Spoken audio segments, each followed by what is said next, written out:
Battles of Plataea and Mycale, September 479 BCE, about 25 miles northwest of Athens, Greece. Plataea, Mycale Peninsula of Asia Minor, across from the island of Samos. Mycale effectively ends the Persian Wars, preserving Greek independence and civilization in 479 BCE, a year after the Battle of Salamis. The garrisoning Persian forces in northern Greece again invaded Attica.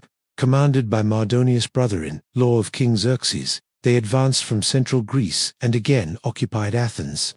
Most of the buildings were burned, and those that survived were razed. Sparta and some other Greek city-states, however, answered the Athenian appeal for assistance. The Battle of Plataea took place near the city of Plataea, in Boeotia. The Persian force numbered about 50,000 men, including 15,000 from northern and central Greece. The opposing Greek army, led by King Pausanias of Sparta, totaled about 40,000 men, including 10,000 Spartans and 8,000 Athenians.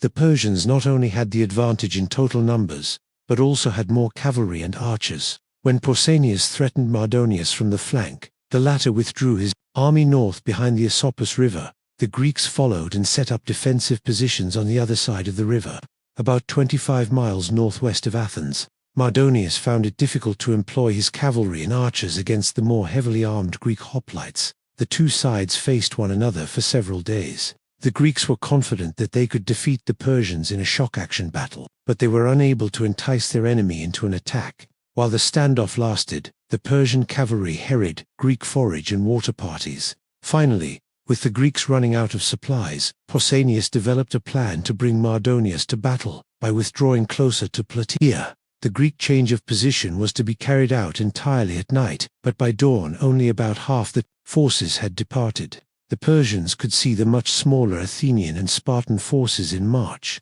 Noting the disorder, Mardonius immediately ordered an attack, hoping to prevail with his archers against the remaining hoplites. Although the outcome was in doubt for some time, the attackers approached the Greeks too closely, and the Greeks mounted a countercharge. Greek reinforcements also came up, although Persian and allied cavalry proved effective against them. The battle was fierce, but the archers, who had only wicker armor and leather helmets, were unable to defend themselves at close quarters against the better disciplined Greek hoplites, who had bronze spears and metal breastplates and helmets. The Persians were simply overwhelmed.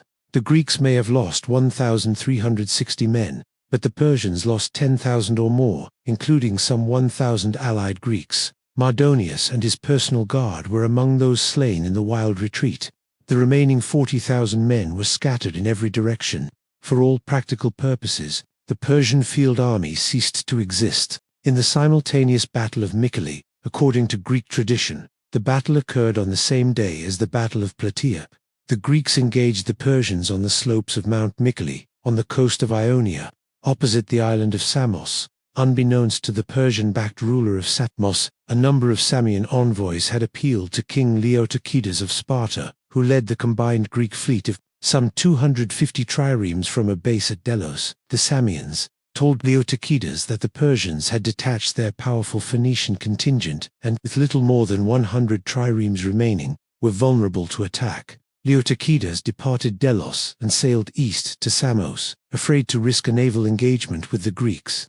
The Persians had drawn their ships up on land on the Mycale Peninsula of Asia Minor, across the narrow channel from Samos. There they had land communications with Sardis and a line of retreat.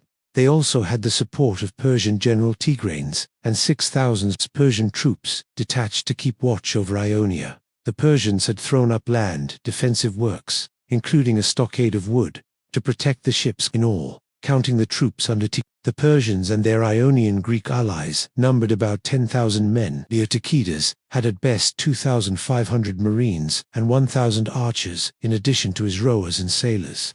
But a number of the rowers may have been hoplites, drafted in the emergency.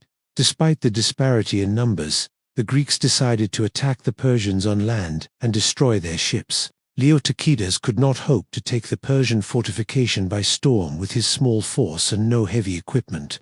He therefore decided to tempt Tigranes into attacking. Leotychidas detached a group of Athenians and other Greek forces, while he took the majority of his men and secretly worked overland to strike the Persians in the flank. The plan worked perfectly. The Athenians attacked directly along the beach, in full view of the Persians.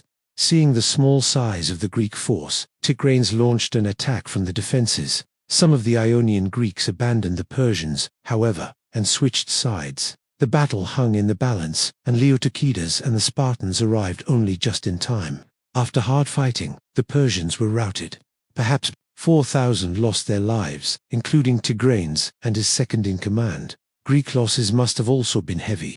The Greeks then seized what booty they could, set fire to the Persian ships in the stockade, and sailed to Samos. These two battles effectively ended the Greco-Persian Wars. The outcome was momentous. The Greeks were able to continue their civilization, and their control of the sea enabled them to export ideas as well as goods throughout the Mediterranean world. Greece now entered its golden age,